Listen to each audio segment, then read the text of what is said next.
Hey everyone, welcome to Module 8. Module 8 is fun because we start to kind of dive into the different trait aspects of our personality, which is usually what people are most familiar with. So I'm going to go ahead and click into this module here.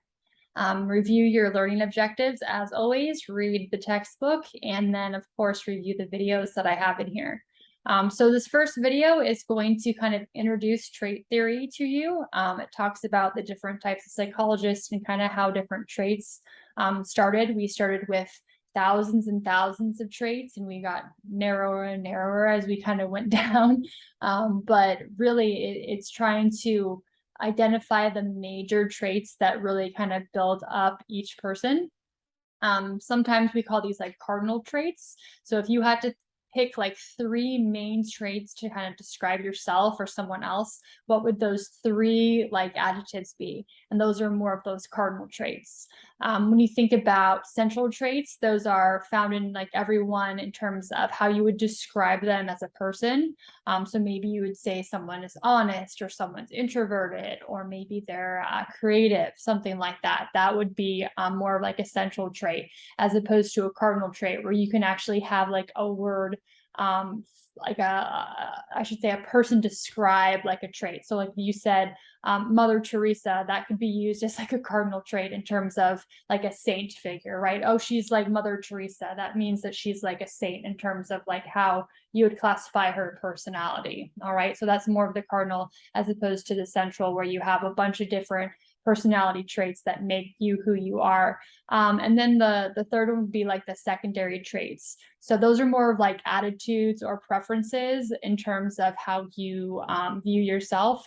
So maybe you're usually very kind of laid back, but in a certain setting, you're like very adventurous and you want to kind of seek certain things out.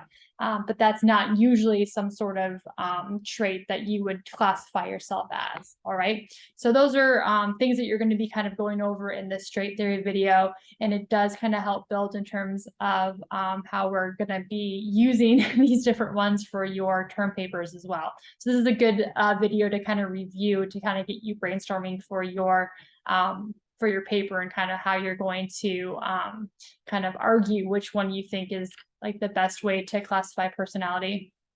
Down here is one of my favorite topics, kind of going back to trait theory, which is the Big Five. That's also known as OCEAN. So if you are familiar with, or if you haven't heard of the Big Five before, it's called the Big Five because those are like the 5 classified personality traits that we can assess and measure people on.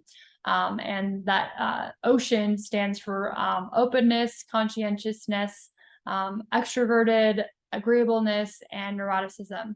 And we can measure people on these 5 different traits. And instead of classifying you as you're either introverted or extroverted, you're going to get a percentage. And having that percentage is really helpful because it shows you you're not just an introvert or an extrovert, but it shows you how introverted or extroverted you are, right? So you might be still 90% extroverted, but you still have that 10% introverted side to you. It gives you a better overall understanding of your personality instead of just categorizing you in either or. So learn about the Big Five in here. And then when we move on to our assignments, we have either, I should say, we have both your discussion and your quiz. You have to do both.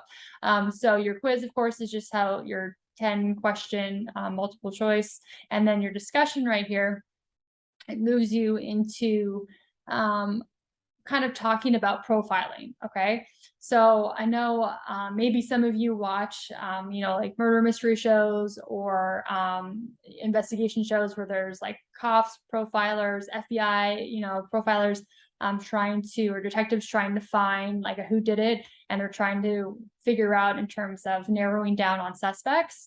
Well, we have to kind of start from somewhere, and this kind of discusses how that happens. So watch this video. It's going to give you a little bit more of understanding of how this is kind of done.